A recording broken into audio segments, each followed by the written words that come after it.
We have been talking about A Christmas Carol. Since the beginning of December, we've looked at the ghosts of Christmas past, present, future, which means we have looked at all the spirits. Today, what I want to do is I want to wrap this series up a little bit. And quick disclaimer, this sermon, you know how you have certain sermons which you're supposed to bring your A game to? Like Easter and Christmas? It's like, whatever, if you give an okay sermon July 17th, no one's going to say anything. You're like, whatever. But when it comes to Easter and then Christmas time, everyone comes expecting the pastor to have the A-plus sermon, like hit it out of the park. That was amazing. And it's funny because every single year, normally I don't really think about it. I just put a sermon together. But then this year, for some reason, I felt the pressure of the Christmas sermon. And this month has been a hectic month. I don't know how it's been for you. I go into every Christmas season and I'm like, oh, this one is going to be the one where it's filled with peace. It is so joyful. Everything is great. Christmas shopping is going to be done early. Going to just enjoy. And then here you are, December 22nd. You're like, what in the world happened to the month of December? You have unexpected things that come up. You have things that you plan for, but they take like 4 times longer than you expect them to take. And that seems to, everything sort of speeds up. You ever feel this too in December, where time moves quickly as it is, but then you get to December 1st or right after Thanksgiving, and it goes into hyperdrive. So that's how I felt, and I've never done this before, but in a very, very long time, I was actually tweaking my sermon this morning because I just couldn't find all the right pieces and ways to communicate the story of Christmas. I'll say this about this sermon. This is just a very, in my opinion, simple and personal sermon because I thought, well, how do you make it really simple? Because sometimes you can make things too complex. You can be in your head and you try to attain perfection and then you end up always falling short because you can never attain perfection anyway. So I said to myself as I started putting this one together, let's just make this really simple and really personal. And let's just talk about Christmas and certain truths of Christmas that I think can transform our lives if we were to sit and reflect on these truths. So as we've been talking about A Christmas Carol, I said, well, let's just talk about the title of the sermon series, How to Keep Christmas Well, because I think that's something that we're all here after this morning. We walked through A Christmas Carol, and what we're told at the end of the story, the very last lines, I'm going to read it for us here in a moment, is that Scrooge learned how to keep Christmas well, which then begs the question for us, how do we keep Christmas well this year, but then next year and the following year and the year after that? Because what it was said about Scrooge, as we'll see, is that not only did he learn how to keep Christmas well that year that the spirits visited him, but then the next, and then it carried over. And so how do we build a foundation in our lives so that we can keep Christmas well this year and then next year as well? And I know we have some kids here with us, so I made sure that we have videos and we have some more songs coming up, and everyone will get something from this sermon. Now, here is how A Christmas Carol ends. It was always said of him, Scrooge, he knew how to keep Christmas well. Now, here's the blessing that Dickens offers to all the readers, all of us, as we have concluded this story.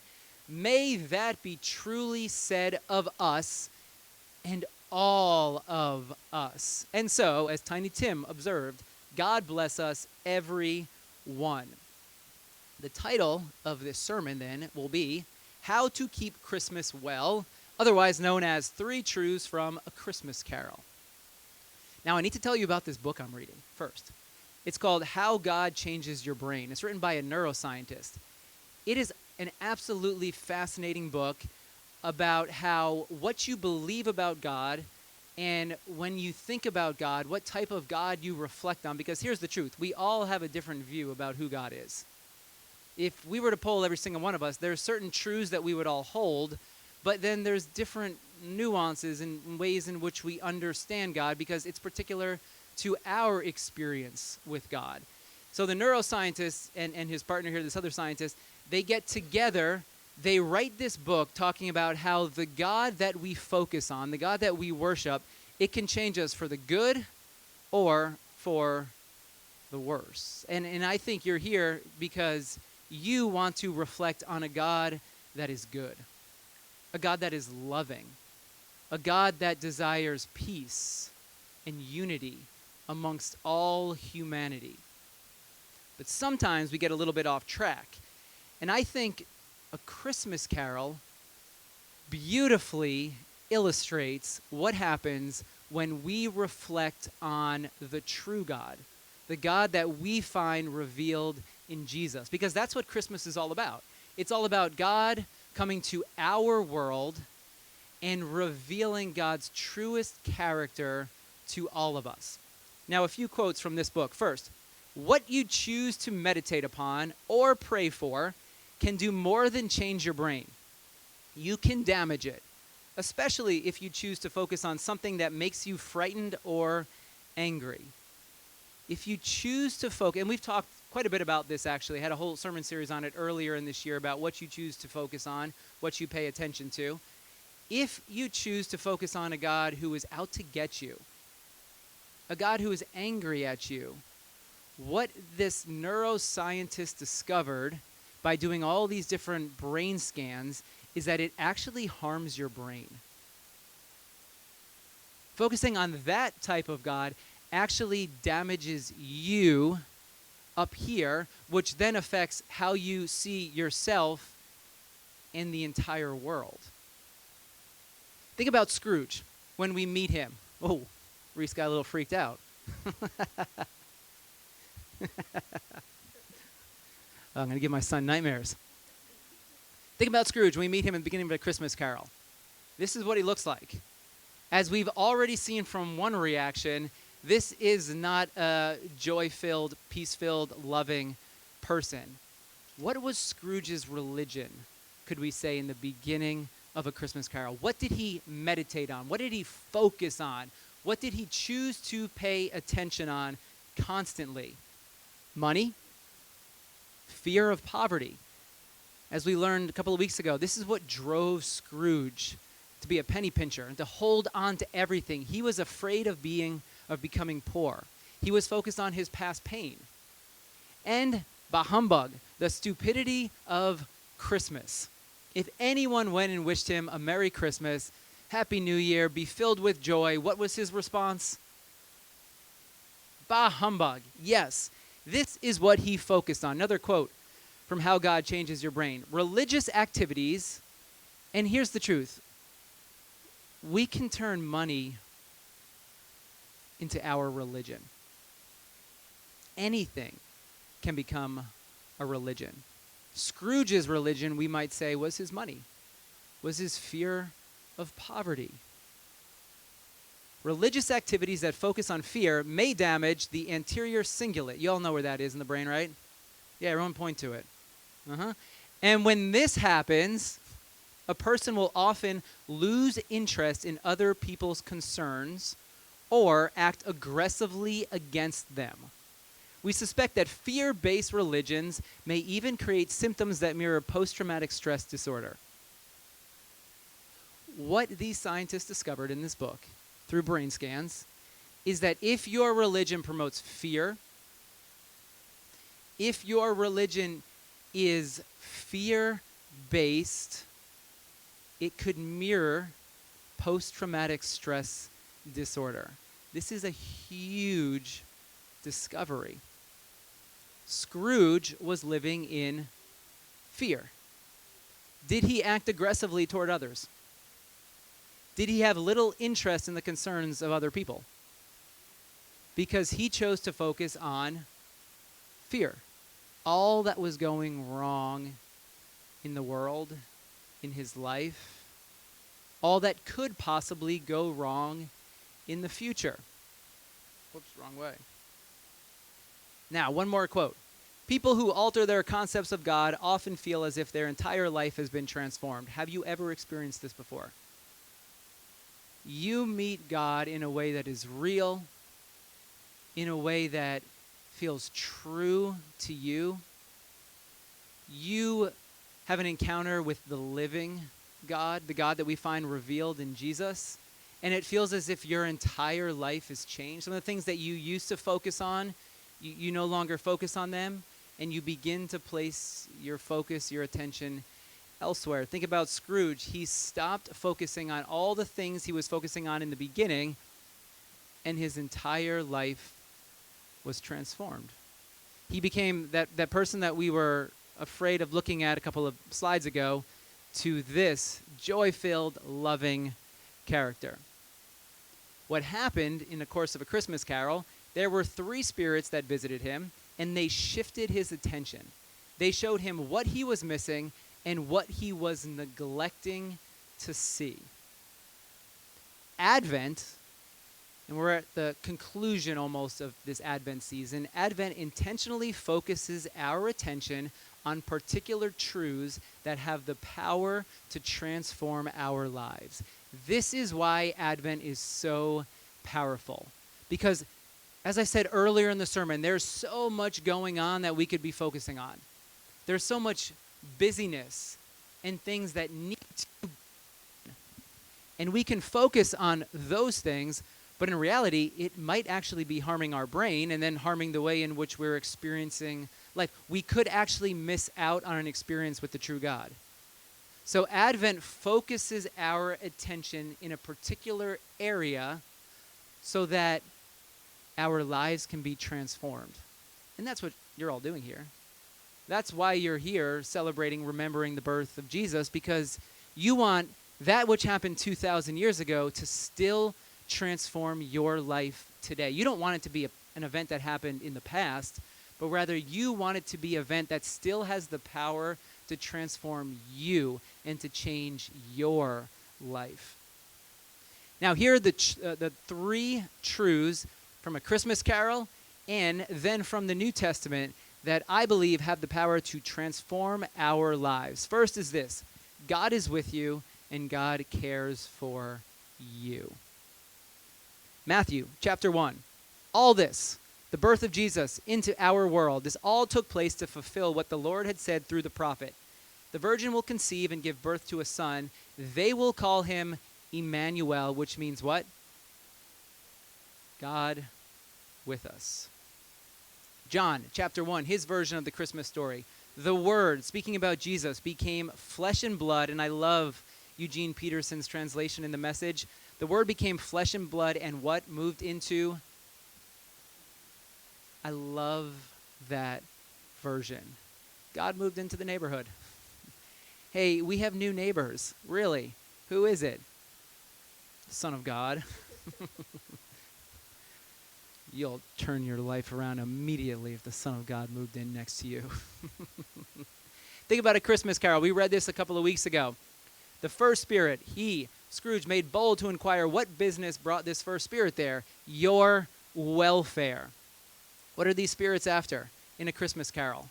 Your welfare continues, your reclamation, your well-being, your salvation.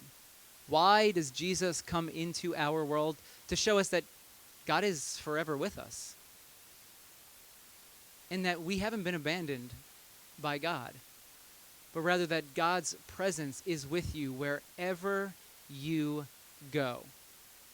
Now, I've had this slide in this slide deck for the week, and I said, all right, I'm going to come up with a story, an illustration showing God with you. So these were my notes to myself. But then I realized I don't have a story, I don't have an illustration, but then something came to me that I said, ooh, this is going to work. And actually, as I watched this video clip that we'll watch in a moment, I realized it works even better than I thought initially. What I want to play for you is a song that my kids are singing around the house constantly. And it comes from, there is this, I don't know if it's a series, it's going to be a movie. It's about David in the Old Testament. It's called the Young David series. There is a song that young David sings about God being with him wherever he happens to go. I want to play this song for you because the words of this song, it's a powerful reminder. And again, here's the thing about our experience with God. We can read things in the Bible, but sometimes our experience it doesn't translate to what we've read, because we can read something and we can know intellectually up here that God is with us, but then sometimes it doesn't feel like it. If you're like me, sometimes it feels like God is absent. How do we transform that belief? Well, we continue to meditate and to focus and give attention to that truth. So we grab those verses, Emmanuel, God with us. We place it before us. We meditate on that truth. As we've learned from that book, How God Changes Your Brain, as you meditate on something, your brain is then transformed. And what I love about this video clip, and what I love about this, it's a music video, is what you find in the beginning of the song is young David is having trouble believing that God is with him. And you can hear it in the beginning of the song. He's tentative. He's unsure. He's uncertain. But he decides to sing about God's presence with him anyway. And the more he sings, the more he vocalizes this truth, it's almost as if he begins to own it. And he knows deep in his soul that it's true.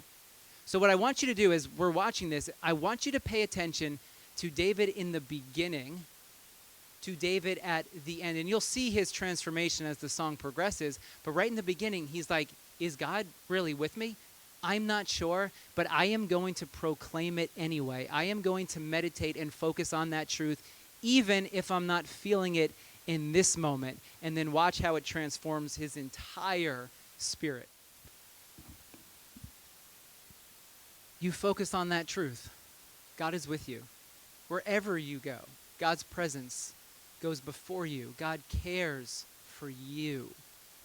That is one of the truths of Christmas. Here's a second. Love is stronger than darkness. Here's a note we often forget, or at least we don't preach about it on Sunday morning when we talk about Christmas. When Herod realized that he had been outwitted by the Magi, he was furious. And what did he do? He gave orders to kill all the boys in Bethlehem and its vicinity who were 2 years old and under. The Christmas story is birthed into a world of darkness, a world of evil. Here's John chapter 1. The light shines in the darkness. The darkness has not overcome it. It's not that the Christmas story, the birth of Jesus, completely eradicates the darkness that we see around us, but it's rather that there's a light in the midst of the darkness. Where are we focusing our attention? Are we focusing on the darkness or the light? However small it might happen to be. Let's think about Scrooge here for a moment. Scrooge's life was very self-centered. It was all about himself. And then he witnessed light. He witnessed love, connection with others, and it melted his heart. And what the Christmas story, what a Christmas carol shows us, one of the things it teaches us, is that it was that love that he saw that proved to be stronger than any of the self-centeredness or the self-focus that he was giving his life to originally. And it transformed this, where he was peering in, watching his family eat a meal, to this, where he was then sharing a meal with his family. What the story of Christmas shows us is that, yes, there is still darkness. There is still evil. There is still sin in the world. But the truth is that that sin, that darkness does not have the final word. The power of Jesus is stronger and more powerful than any darkness you might face in your life. And what happens as you choose to focus on the light, we go from this to this. Anyone else, you woke up before the sun came up this morning and you were just like, my goodness, it is so cold out here. I need the sun to come and warm things up. And hopefully it will a little bit. But you're waiting on the sun to come, to rise, to bring light to the darkness. As we focus on the light, it becomes brighter. And the darkness, the evil, begins to lose its power. Here's the third and final truth of A Christmas Carol and the Christmas story. It's never too late. You can begin again. A Christmas Carol, the story of Jesus being born into the world, is a story of hope. Here's Matthew writing the first verse of his gospel. This is the genealogy of Jesus the Messiah, the son of David, the son of Abraham. If you know anything about this genealogy, there are people in this genealogy that you would want to keep out of your family tree. If you were creating a family tree for a school project, there's that uncle that your mom or dad's like, yeah, let's just not include them on that branch. Let's keep them out of it. The story of Jesus' genealogy, it is filled with skeletons in the closet. Do you have skeletons in your past? Whether in your life, your family history. Things that you're trying to keep that door shut, just like this picture here, and they're bursting out, and you're doing everything in your strength to keep them contained. And sometimes we think about what's in our closet. We think about what's in our past, and we think, well, it must disqualify me from being the type of person that I truly desire to be. Because of where I've been, because of where I've come from, it disqualifies me from being a person who can actually change the world. And so you kind of get caught in this rut of feeling like this is how it's always going to be. Because of where I've been, because of what's in my past, well, there's no hope, there's no future for me. But as we read right in the beginning of Matthew, we have this genealogy that is filled with colorful characters, with questionable stories, with humans like you and me who have been involved in things that aren't always the best things to be involved in. But yet even the Son of God can be born through a broken past. Scrooge had made some mistakes. He wasn't living the best way possible. He was harming his relationships. I mean, you probably wouldn't have thought twice as some of the people in his family had said, yeah, I don't really know if you've changed, Scrooge. I don't want you in my life. Even though you said you changed, I still don't want you at the table. That didn't happen. Your life isn't defined by your past or where you've come from. Your life can be transformed, can be changed. The story of Christmas shows us you can begin again. And you can have hope that where you are today, it doesn't mean that that's where you will be tomorrow or the next day.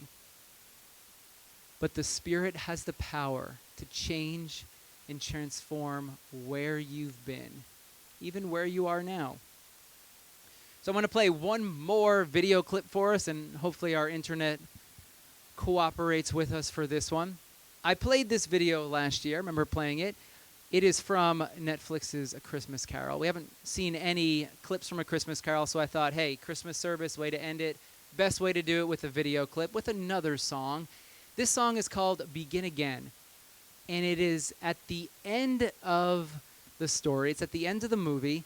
Scrooge has visited with these three spirits. His life has been transformed. He realizes that where he's been, it doesn't matter because he can begin again in this moment. And he can change where his life is heading. And one of the things that I love about this video that you'll see is there is a picture of a projected future. That if he were to continue living the way that he had been living, it shows a picture of the brokenness that would have continued. But as he begins to make amends, as he changes, as he loves other people, that picture that you see on the screen, there's a crack through it because that future is no more. And so a future of isolation has now become a future of connection because he has decided that he is going to change, that he will begin again, that with the power of the Spirit, his life can be transformed. So I'll play this video for us as a reminder of the hope that your life can change. That's how we'll end 2024. And my hope is that you would take these 3 truths, maybe some of the scripture passages that we looked at, and meditate on them over these next 2 weeks. God is with you. God cares for you, for your salvation, your healing, your wholeness. There's nowhere you could go that God's presence isn't with you. And God's endless, boundless love is upon you. Remember that love is stronger than any darkness you might face. And that it's never too late to change.